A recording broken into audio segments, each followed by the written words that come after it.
Jaya Radha Madhava Punya Vihari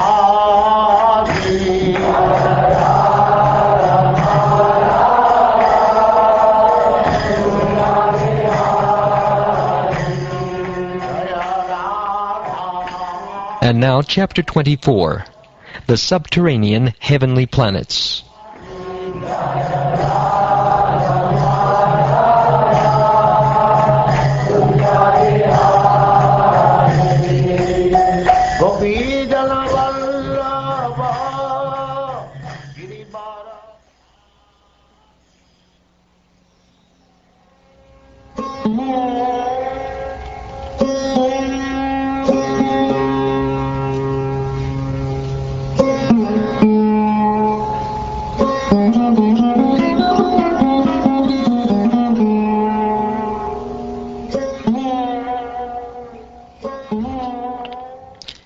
Sri Shukdeva Goswami said,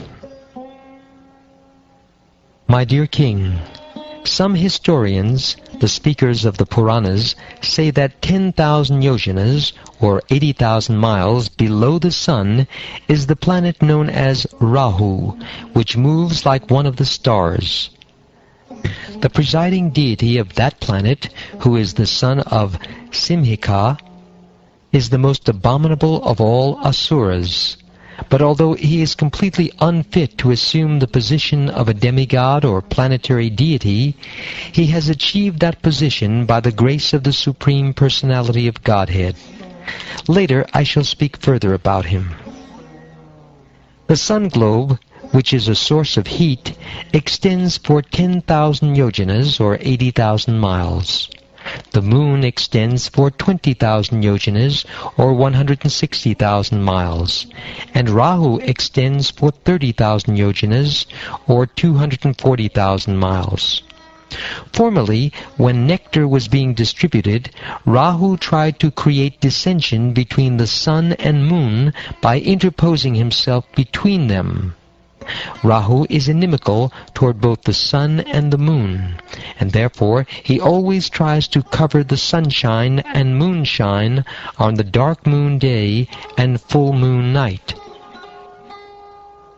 After hearing from the sun and moon demigods about Rahu's attack, the Supreme Personality of Godhead, Vishnu, engages his disk, known as the Sudarshana Chakra, to protect them. The Sudarshan Chakra is the Lord's most beloved devotee and is favored by the Lord. The intense heat of its effulgence, meant for killing non-Vaishnavas, is unbearable to Rahu, and he therefore flees in fear of it. During the time Rahu disturbs the sun or moon, there occurs what people commonly know as an eclipse. Below Rahu, by 10,000 yojanas or 80,000 miles, are the planets known as Siddhaloka, Charanaloka, and Vidyadharaloka. Beneath Vidyadharaloka, Charanaloka, and Siddhaloka, in the sky called Antariksha, are the places of enjoyment for the Yakshas, Rakshasas, Pisachas, ghosts, and so on. Antariksha extends as far as the wind blows and the clouds float in the sky. Above this, there is no more air. Below the abodes of the Yakshas and Rakshasas by a distance of 100,000 yojanas or 800 miles is the planet Earth. Its upper limits extend as high as swans, hawks, eagles, and similar large birds can fly. My dear king, beneath this earth are 7 other planets, known as Atala, Vitala, Sutala, Talatala, Mahatala, Rasatala, and Patala. I have already explained the situation of the planetary systems of Earth. The width and length of the 7 lower planetary systems are calculated to be exactly the same as those of the Earth. In these 7 planetary systems, which are also known as the subterranean heavens, or Bilasvarga, there are very beautiful houses, gardens, and places of sense enjoyment, which are even more opulent than those in the higher planets, because the demons have a very high standard of sensual pleasure, wealth, and influence. Most of the residents of these planets, who are known as Daityas, Danavas, and Nagas, live as householders. Their wives, children, friends, and society are all fully engaged in illusory material happiness. The sense enjoyment of the demigods is sometimes disturbed, but the residents of these planets enjoy life without disturbances. Thus they are understood to be very attached to illusory happiness.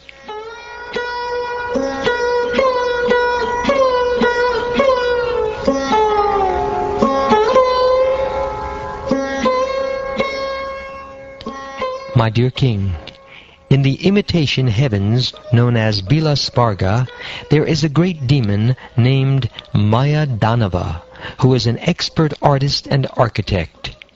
He has constructed many brilliantly decorated cities. There are many wonderful houses, walls, gates, assembly houses, temples, yards, and temple compounds, as well as many hotels serving as residential quarters for foreigners. The houses for the leaders of these planets are constructed with the most valuable jewels, and they are always crowded with living entities known as Nagas and Asuras, as well as many pigeons, parrots, and similar birds.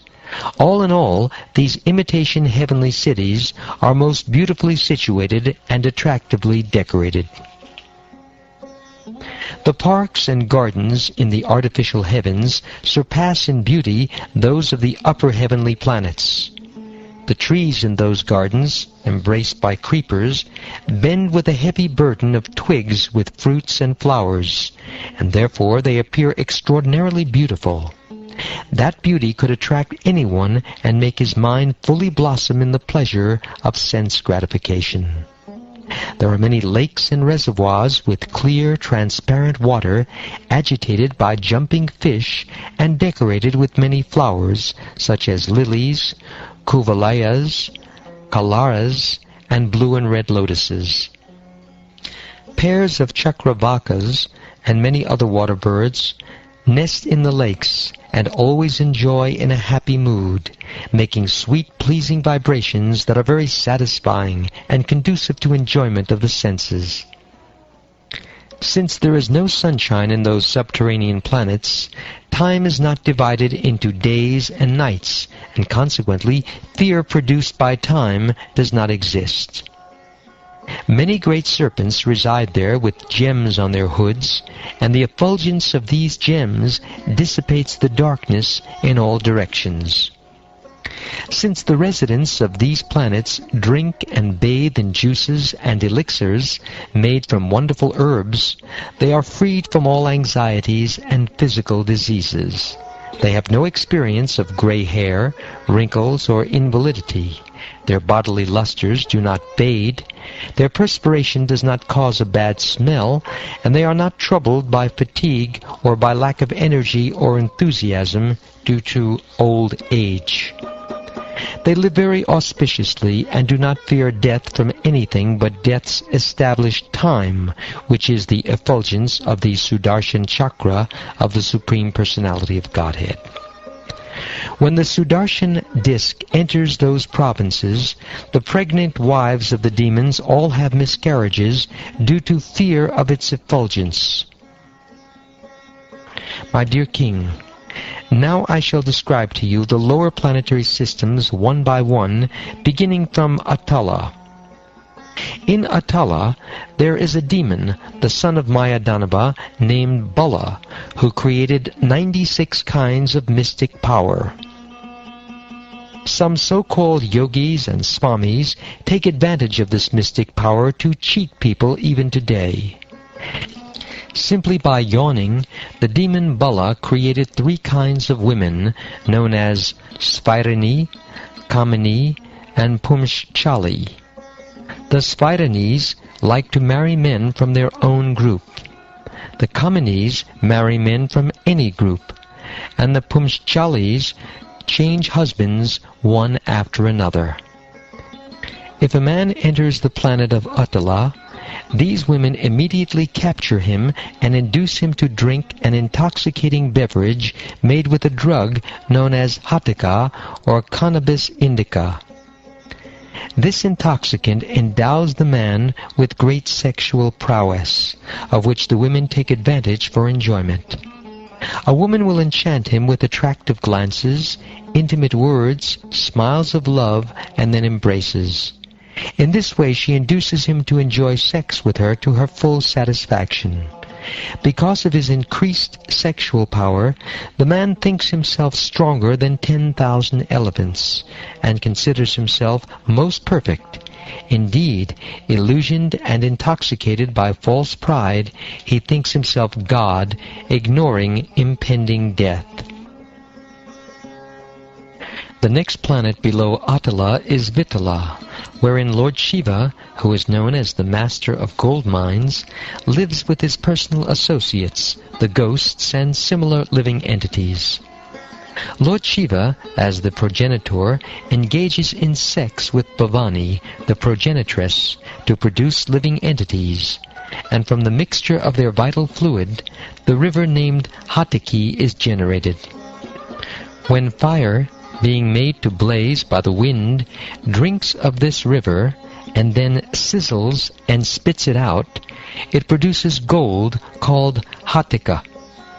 The demons who live on that planet with their wives decorate themselves with various ornaments made from that gold, and thus they live there very happily. Below the planet Vitala is another planet known as Sutala, where the great son of Maharaj Varochana, Bali Maharaj, who is celebrated as the most pious king, resides even now. For the welfare of Indra, the king of heaven, Lord Vishnu appeared in the form of a dwarf, Brahmachari, as the son of Aditi, and tricked Bali Maharaj by begging for only 3 paces of land, but taking all the 3 worlds. Being very pleased with Bali Maharaj for giving all his possessions, the Lord returned his kingdom and made him richer than the opulent King Indra. Even now, Bali Maharaj engages in devotional service by worshipping the Supreme Personality of Godhead in the planet of Sutala. My dear King, Bali Maharaj donated all his possessions to the Supreme Personality of Godhead, Vamanadev. But one should certainly not conclude that he achieved his great worldly opulence in Vilasvarga as a result of his charitable disposition. The Supreme Personality of Godhead, who is the source of life for all living entities, lives within everyone as the friendly Supersoul, and under his direction a living entity enjoys or suffers in the material world. Greatly appreciating the transcendental qualities of the Lord, Bali Maharaj offered everything at his lotus feet. His purpose, however, was not to gain anything material, but to become a pure devotee. For a pure devotee, the door of liberation is automatically opened. One should not think that Bali Maharaj was given so much material opulence merely because of his charity. When one becomes a pure devotee in love, he may also be blessed with a good material position by the will of the Supreme Lord. However, one should not mistakenly think that the material opulence of a devotee is the result of his devotional service. The real result of devotional service is the awakening of pure love for the Supreme Personality of Godhead, which continues under all circumstances. If one who is embarrassed by hunger, or who falls down, or stumbles, chants the holy name of the Lord even once, willingly or unwillingly, he is immediately freed from the reactions of his past deeds. Karmis entangled in material activities face many difficulties in the practice of mystic yoga and other endeavors to achieve that same freedom. The Supreme Personality of Godhead, who is situated in everyone's heart as the Supersoul, sells himself to his devotees, such as Narad Muni. In other words, the Lord gives pure love to such devotees and gives himself to those who love him purely. Great self-realized mystic yogis, such as the four Kumaras, also derive great transcendental bliss from realizing the Supersoul within themselves.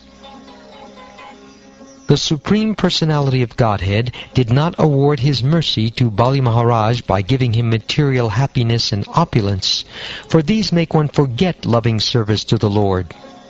The result of material opulence is that one can no longer absorb his mind in the Supreme Personality of Godhead.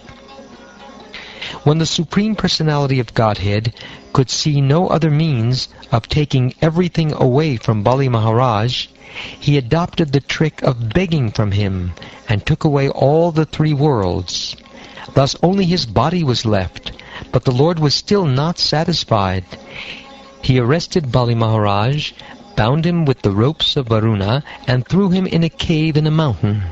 Nevertheless, although all his property was taken, and he was thrown into a cave, Bali Maharaj was such a great devotee that he spoke as follows. Alas, how pitiable it is for Indra, the king of heaven, that although he is very learned and powerful, and although he chose Brihaspati as his prime minister to instruct him, he is completely ignorant concerning spiritual advancement. Brihaspati is also unintelligent because he did not properly instruct his disciple Indra.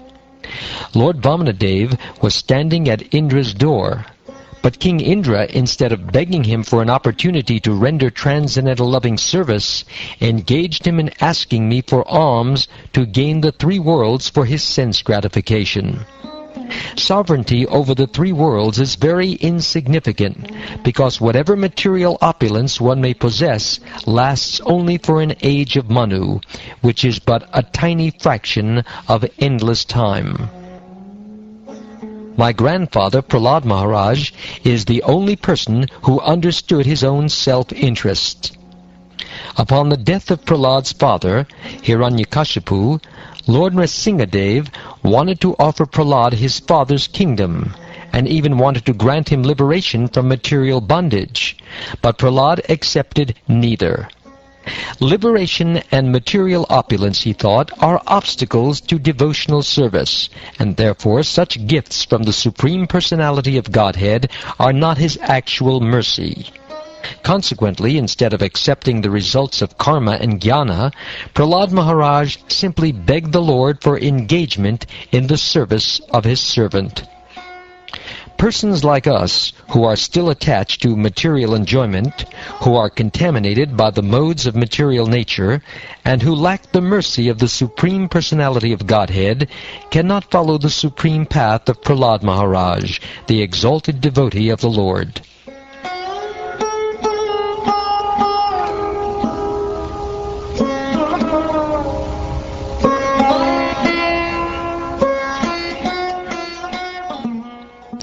Shukdeva Goswami continued, My dear king, how shall I glorify the character of Bali Maharaj?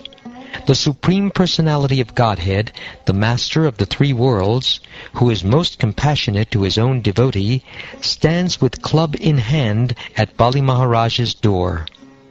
When Ravan, the powerful demon, came to gain victory over Bali Maharaj, Vamanadev kicked him a distance of 80,000 miles with his big toe.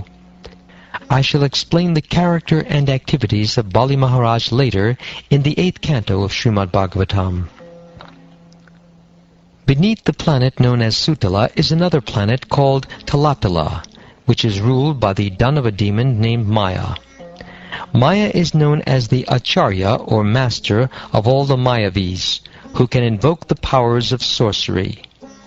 For the benefit of the three worlds, Lord Shiva, who is known as Tripurari, once set fire to the three kingdoms of Maya, but later, being pleased with him, he returned his kingdom.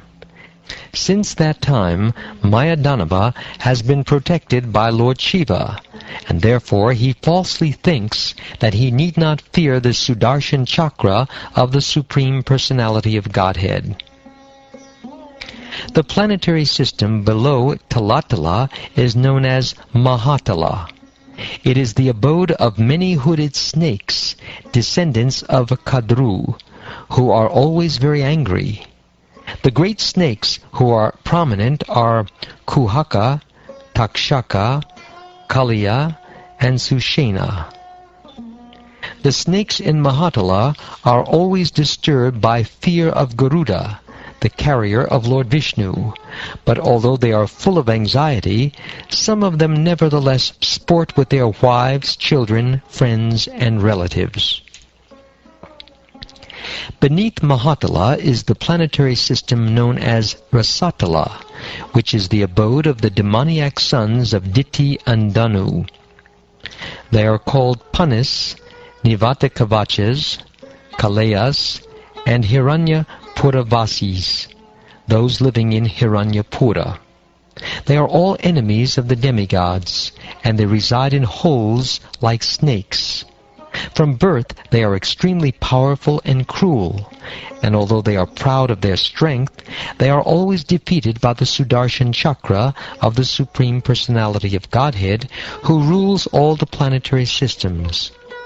When a female messenger from Indra, named Sarama, chants a particular curse, the serpentine demons of Mahatala become very afraid of Indra. Beneath Rasatala is another planetary system known as Patala or Nagaloka, where there are many demoniac serpents, the masters of Nagaloka, such as Shanka, Kulaka, Mahashanka, Shveta, Dhananjaya, Dhritarashtra, Sankachuda, Kambala, Ashvatara, and Devadatta. The chief among them is Vasuki. They are all extremely angry, and they have many hoods. Some snakes 5 hoods, some 7, some 10, others 100, and others 1,000. These hoods are bedecked with valuable gems, and the light emanating from the gems illuminates the entire planetary system of Bila Svarga.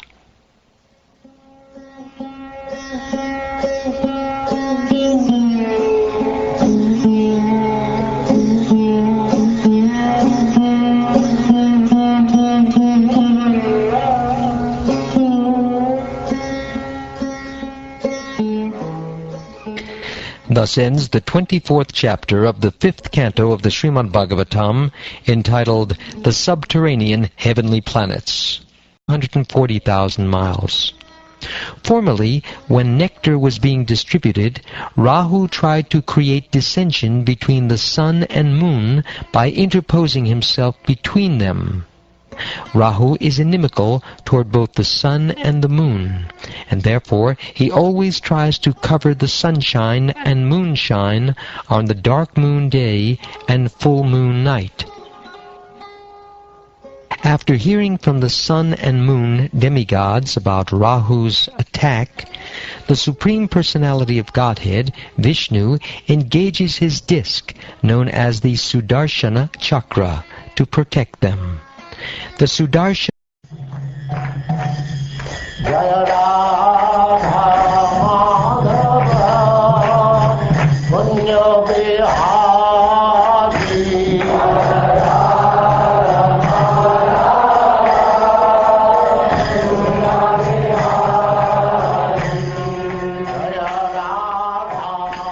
And now Chapter 24, The Subterranean Heavenly Planets.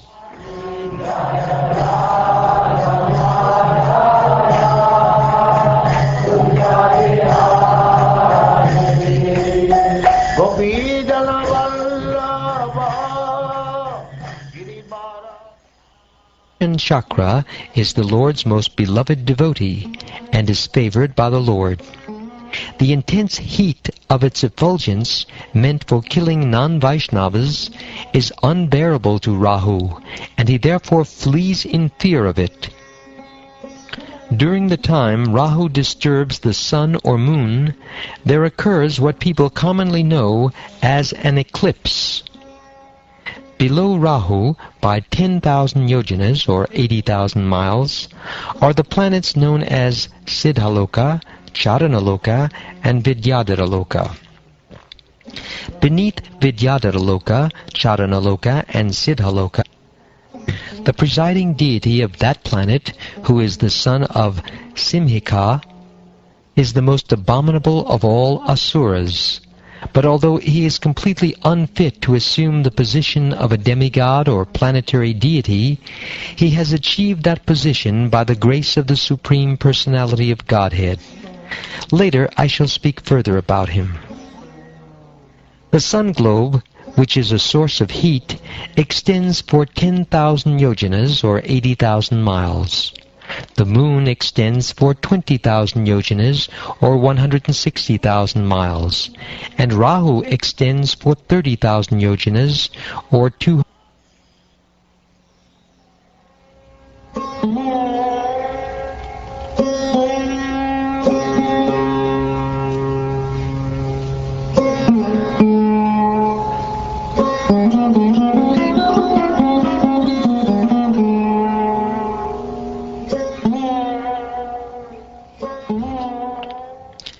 Sri Shukdev Goswami said, "My dear king, some historians, the speakers of the Puranas, say that 10,000 yojanas, or 80,000 miles below the sun, is the planet known as Rahu, which moves like one of the stars.